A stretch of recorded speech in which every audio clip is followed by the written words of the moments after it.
Now, here's what happened.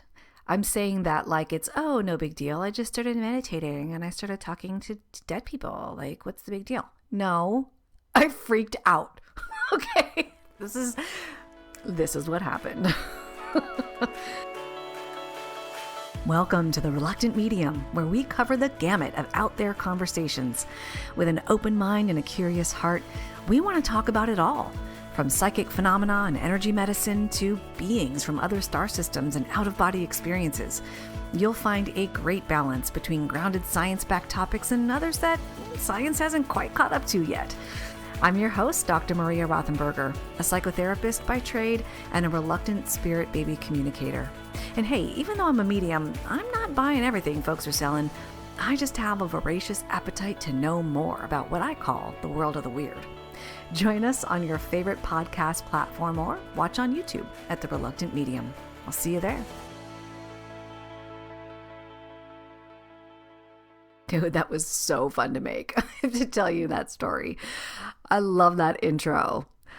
Welcome to the very first episode of The Reluctant Medium. And I am your host, Dr. Maria Rothenburger, and I'm like, what? This is so weird. I haven't done a first episode in 6 stinking years. Because before this podcast, I had another one called The Miracles Happen Fertility Podcast that started 6 years ago. And it has moved on and sort of culminated into what I am talking about nowadays. I wanted to expand the horizons a bit because the last, year and a half or two of the Miracles Happen Fertility Podcast was really focused on energy work and spirituality. And I came out, quote unquote, as a spirit baby medium on that podcast in July of 2020. So that's going to be like 3 years then coming up in July, which is freaking insane to me. But this is why I wanted to start this podcast, because I am so curious about these kinds of things. Now, as I mentioned, and as the title of this episode suggests, I am a therapist, a mental health therapist, and this is weird for a therapist. Just straight up, this is so weird. And probably some of my colleagues are going, what the fuck are you doing, dude? Like, what? This is like career suicide. Well, yeah, I would have considered that to be true years ago. And I'm going to tell you my story in a bit. But first, I wanted to quickly announce that I get to be part of a new podcast network called the Ethereal Network, where the main objective is to raise the vibration of the planet based on our content and the people that we invite onto our show. And I just wanted to share one of those podcasts with you now. Here you go. Hey, you. Yes, you. Are you looking for a new podcast that appeals to your scientific curiosity, but is also a little bit spooky? Show me how I died in a past life. Well, look no further, because this cat is where it's at. He had concerns about the ethics surrounding AI, feeling they had achieved consciousness. Curious Cat Podcast examines the shadowy space where science and the supernatural collide. Listen every week with your host, Jennifer Holtz, as she and her guests explore what it means to be a soul in a meat suit. We were healing karma together. They were all kind of predestined to resolve something. Listen on all your favorite streaming apps and continue the conversation on Twitter at CuriousCatPodCA, or find Jennifer and all her links at Jennifer L. Holtz, spelled HOTES.com.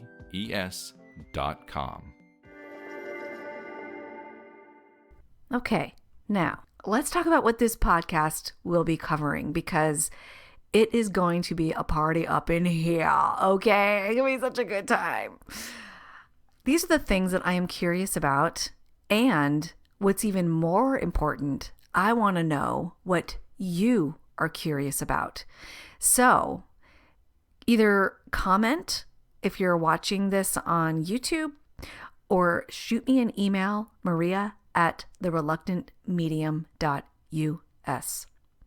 And send me your thoughts and curiosities and ideas for podcast episodes because, man, can we go down the rabbit hole here, right? But these are the things that I'm curious about, or the things that I've already explored that I really want to talk more about. Obviously, mediumship, right? Psychic phenomena, remote viewing, crystals, tarot and oracle cards. I want to talk to people who are practicing witches. I want to talk to people who do the kind of work that is not considered mainstream. And I also want to talk to people who do work that is moving into the mainstream, like medical mediumship or energy medicine like Reiki, things like that. Acupuncture, it's energy. That's actually really in the mainstream nowadays. I want to talk about these kinds of things, but also all the way on the other end of the spectrum, right? Like I did a reading for somebody where something new came up in the reading, new for me. This had not happened before, where I heard from her, or I got a message from her guide that she's actually from a different star system. And I got the name of the star system and all this. It was freaking fascinating to me. And those are the kinds of things that I'm curious about. Like, what in the world? What do I even do with this? Hey, look, when you're doing mediumship or intuitive work, you're the messenger, man. You just leave it at the message and let the person do with it what they will. And they could just throw it in the garbage and call it a day. But you're not the interpreter of these things. You just tell them what's coming through. So I'm as fascinated as the person may be, or in this case, she already knew. She's like, yes, I don't feel like I belong on this planet. One of the things that other folks from other star systems feel. But I would like to talk to somebody who feels as if they are from a different star system. Those are the kinds of things that I'm curious about. I want to talk about folks' experiences. Now, let me just say, I am a skeptic by nature, okay? But what I want to convey to you is that I am a healthy skeptic. So that means I ain't picking up everything people are putting down, right? Like, or purchasing what you're selling, right? But I am really open and curious about it. And you know what? Sometimes I just can't explain it. And so it makes sense to me that I would be curious and want to know more and want to gather more, quote unquote evidence, because some things aren't evidentiary based on current scientific methods, right? But there are things that are provable to me. For example, the fact that I'm a fucking medium. Like, this is insane. I can't believe it. I still can't believe it. And it's been, at this point, 9 years, I suppose. Because, I'm doing the math here. Math isn't my strong suit. That's my brother. But I want to say about 9 years now, 9, maybe close to 10 years, that I first had a mediumship experience that blew me away and that I denied for the longest time. And I'm also curious about talking to other mediums about this. But my story it's pretty unique, actually, because I'm not someone who saw dead people or things that other people didn't see when I was a little kid or something. I knew that I was highly sensitive, which actually is a science-backed thing. If you want to know more, go to hsperson.com. Okay, so throughout this podcast, I will be sharing little tidbits like that. I am a practical person at heart. I am a Taurus, and so I like actionable steps. I like to organize things. I like to give you really useful information. Okay, that's all well and good, but now what?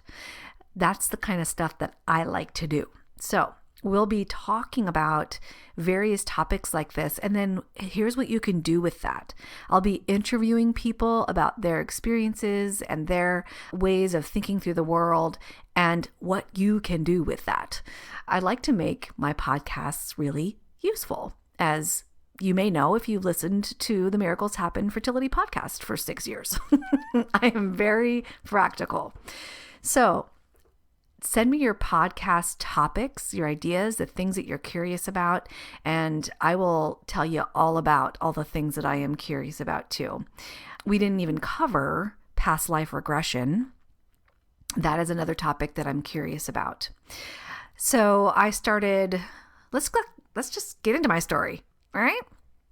So once upon a time, I was a highly sensitive kid, did not know it, and I knew in about, I think it was like 3rd or 4th grade, that I was going to be a therapist. I was going to be a counselor. People just came up to me and asked my opinions about things. They asked my thoughts about things. And I weirdly, intuitively, I know now, knew what to say and how to guide them.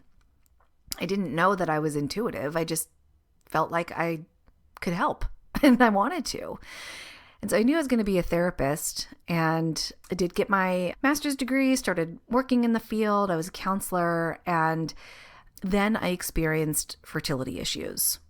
And if you are someone who has experienced fertility issues, you'll know that it is way more than what's on the surface. It is a massive freaking trauma. And through a series of events, the most important one being that I began meditating. And because of that, apparently, I opened up to the other side. Now, here's what happened. I'm saying that like it's, oh, no big deal. I just started meditating and I started talking to dead people. Like, what's the big deal? No, I freaked out. Okay, this is what happened. So I'm going about my business, right? Like doing therapy and stuff. I was happy and content in my work. And because of my fertility struggles, I had resolved them. And through meditation and various other techniques and things, various ways of thinking about the world, a lot of them being metaphysical in nature.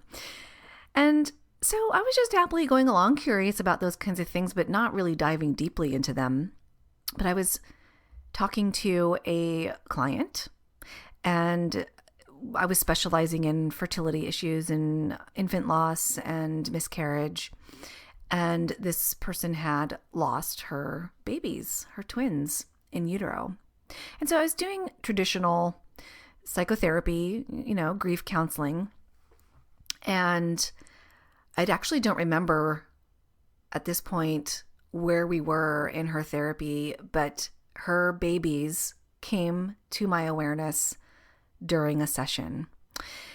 Now, this is not a thing that therapists typically talk about, okay? It is not. And I planned on never talking about it, ever. But I have since come to the realization that it happens. It happens and people don't talk about it. And I think it's important to talk about it. In fact, I have gotten emails from colleagues, from therapists who are like, oh shit, I'm experiencing the same thing. What do we do now? Oh gosh. Well, I think we all need a rogue therapist anonymous group or something. I don't know. But here's my story of going rogue. So I saw this client, and obviously I've changed a lot of the details because I want to keep things confidential, but here's basically what happened. I'm in the middle of a session with her. Her babies start talking to me.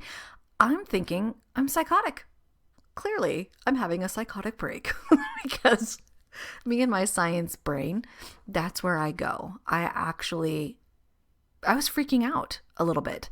It was pretty difficult to stay as present as I could in that session, but I did. I managed, and at that point, I had been doing therapy for quite a few years, and so I already had the knowledge and the skills to be able to help or attempt to help this person move through her really profound grief. And I left it at that. We ended the session, and I pretty much attempted to ignore the babies in my presence. Now, for me, at the time, it was, these are really intense thoughts of, I'm imagining babies here. This is imagination. I feel deep empathy. This is my HSP thing coming out and my empathic person coming out. This is nothing. I'm losing my mind. I probably just need to take a nap. This is where I was at the time. Well, I proceeded to finish my day. The babies were still in my awareness, and I drove home. And in the car, I had a long commute, and I would listen to podcasts. And there was one in particular that I listened to a lot called Flow Dreaming with Summer McStravick. And I was listening to that, and the babies are telling me, we're going to get your attention. Well, one of them is pretty rascally. He's like, I'm going to get your attention. We are here. This is real. And I'm like, shut up, shut up, shut up, shut up, shut up. Well, they started messing with my podcast. They were switching back and forth, back and forth, back and forth, back and forth. And it's like glitching out. In my opinion, it's like an electronic glitch of some kind. And it ended on it stopped doing that on the part of the podcast where the host says, get over yourself. And I started laughing. It's like, are you serious? This is like freaking crazy. And it just kept moving to different podcast episodes. And I don't honestly remember where it landed after that, because I wasn't really thinking, oh, these babies are trying to communicate with me. I was thinking, well, this is a glitch and I'm insane, basically. That's what I was thinking. Now I wish that I would have taken note. That was really powerful. I will never forget that. Well, I kept ignoring and going about my business. And over the next several weeks, before I saw her again, they were messing with shit in my house. Like, they were moving things or telling me, we're going to do this. They were doing all the things that they said they were going to do. And at that point, then I could not ignore what was happening. I still thought that I was going crazy, and I was on high alert, very anxious. And so one day I was in my office. I didn't have clients for a few hours. And so I decided to call in to that podcast, Summer McStravick, Flow Dreaming. And I want to find the archive somewhere and see if I can hear myself, because dude, I was so anxious. I remember my palms sweating, my heart beating so fast. She probably picked up on that energy in that podcast episode. I didn't even hear what she said. I had to go back and listen to the recorded episode because I was so in fear. So I call into her podcast and I'm sitting there waiting, hearing her speak, freaking out as every minute goes by that I'm sitting on hold waiting to talk to her, because I'm going to admit for the first time publicly that this shit is happening and I'm freaking out. But I know and I trust this person because I've listened to her podcast for a long time, and I trust that she is an actual medium, and I want to ask her what is going on and is this real? So she basically said that this is probably real for two reasons. One, a meditation practice. My meditation practice likely opened up a connection to the other side. And two, I probably had some kind of genetic component, family members who had this kind of ability or something like that. Well, I didn't think that was true, but I was meditating. And so I hung up the phone and I said, okay, well, I can start there. I can at least start in that space. And then I asked my parents about this kind of thing in our family. Now you have to know, my dad's side of the family are like engineers. They're like 1 + 1 = 2 always. Now my mom's side of the family is they're more artistic. There are artistic people for sure in my dad's side of the family, but my mom's side of the family, they're more artistic, though they're very grounded.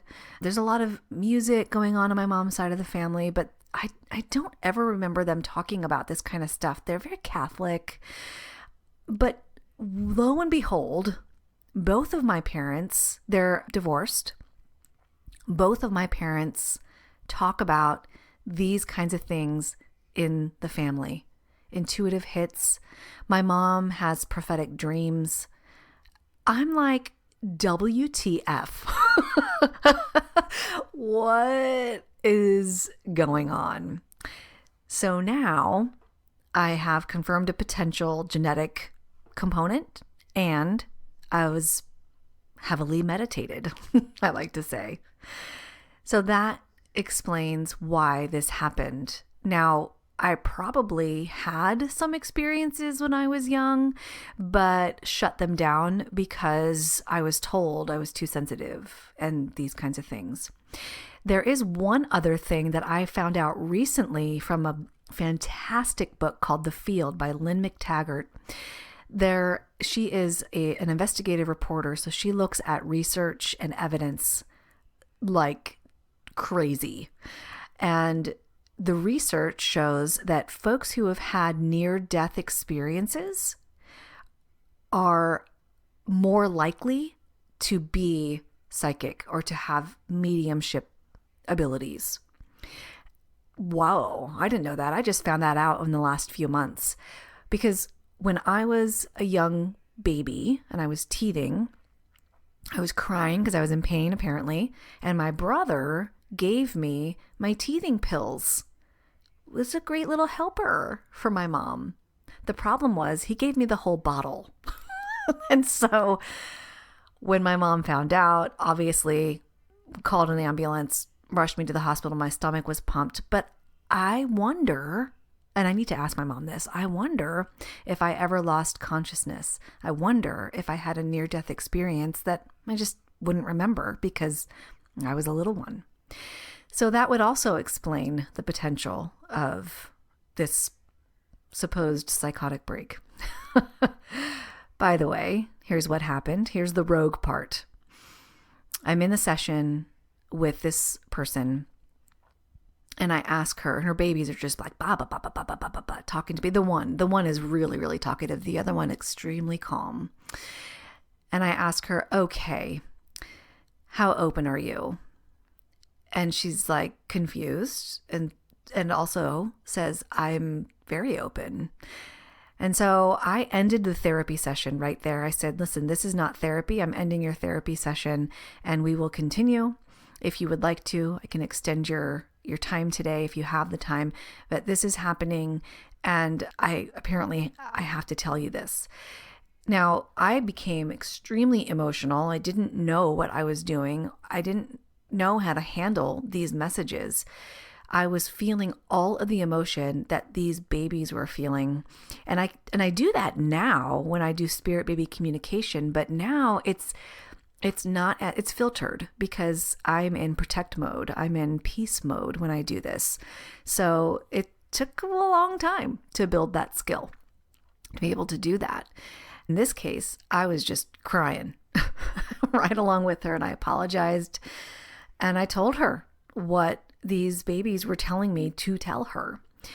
Now, normally I'd be like, oh, well, they're saying things like, we're still here, we hear everything, we see you, we love you, we're okay. Well, those are things that everybody hears, right? But I am a skeptic by nature, and I like evidence by nature. So they started saying things like, we're ringing the doorbell in the middle of the night. Like, we're knocking pictures off the wall.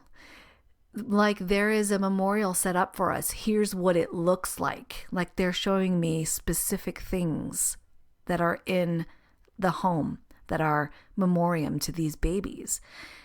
Those were things I couldn't deny.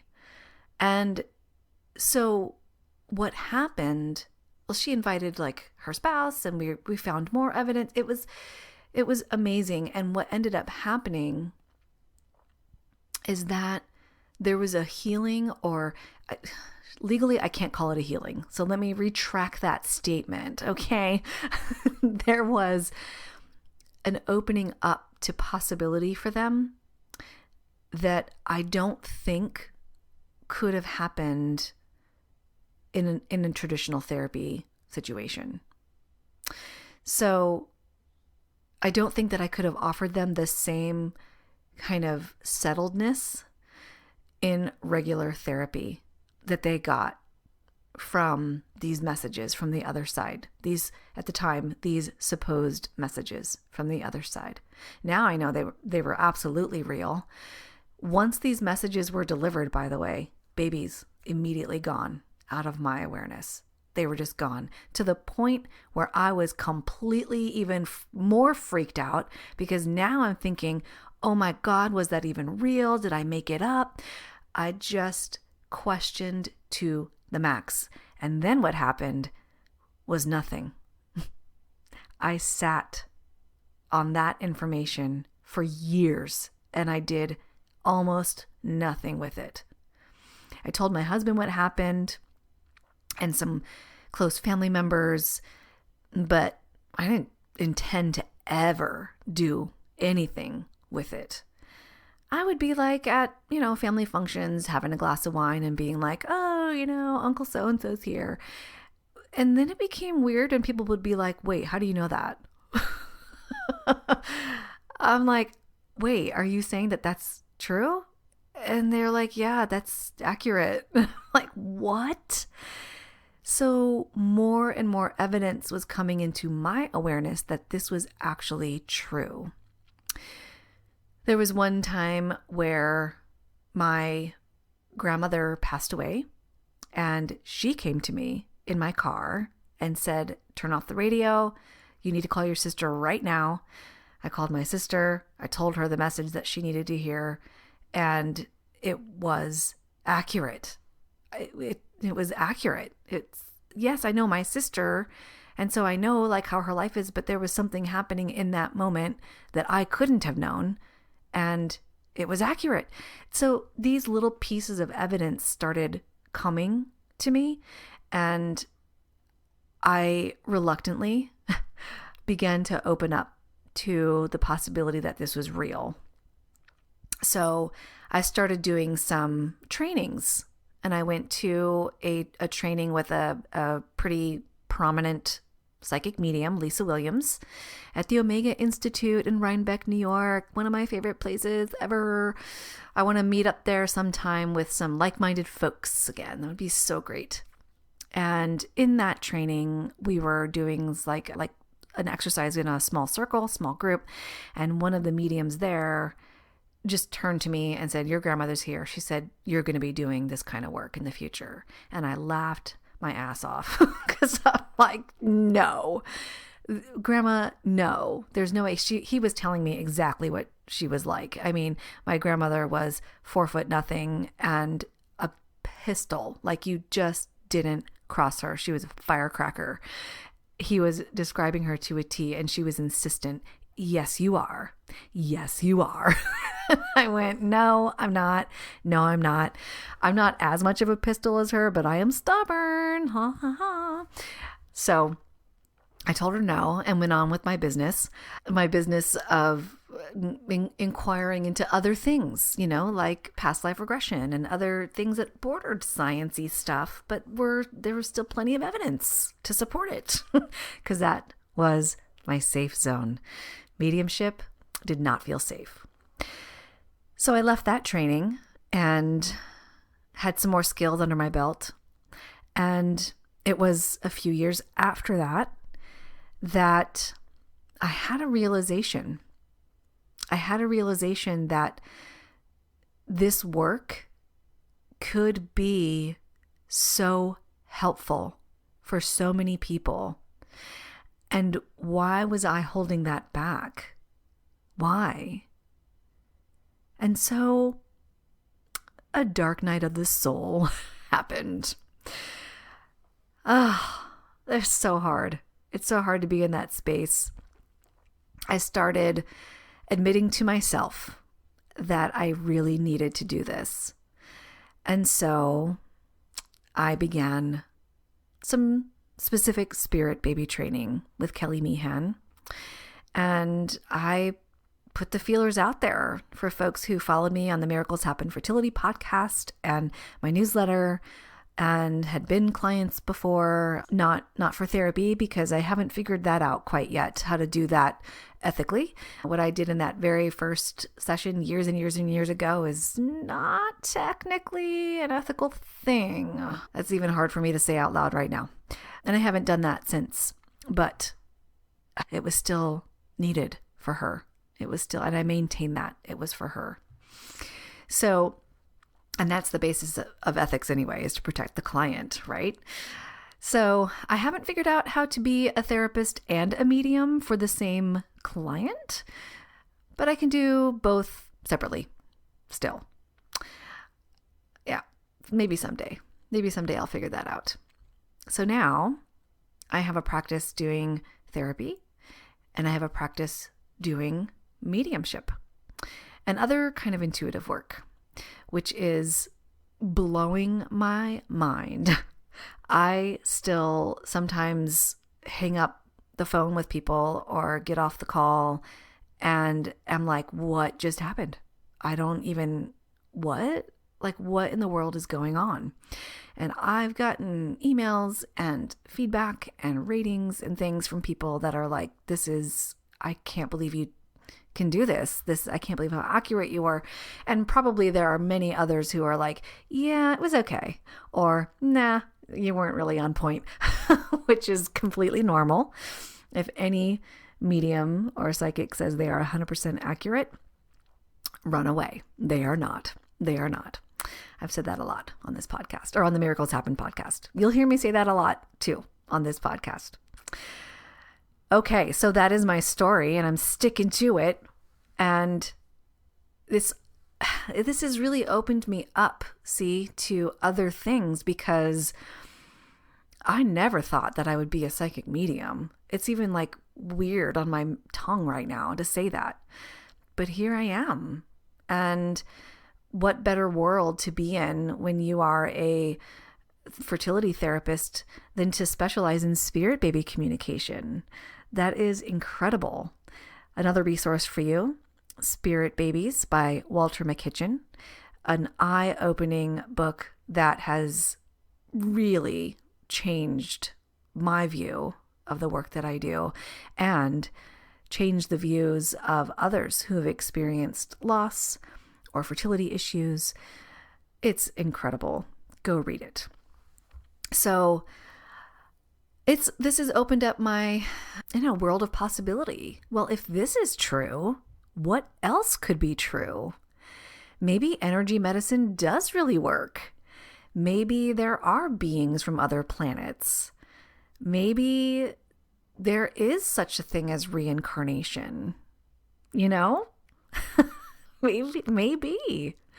And so I'm really curious about this kind of stuff, and I cannot wait to explore it along with you. I just can't wait. It's going to be amazing. Welcome to The Reluctant Medium. Episodes will drop for you weekly every Thursday morning, and I will be talking your ear off, and we'll also be inviting beautiful guests on the show. Looking forward to it. I'll see you next time.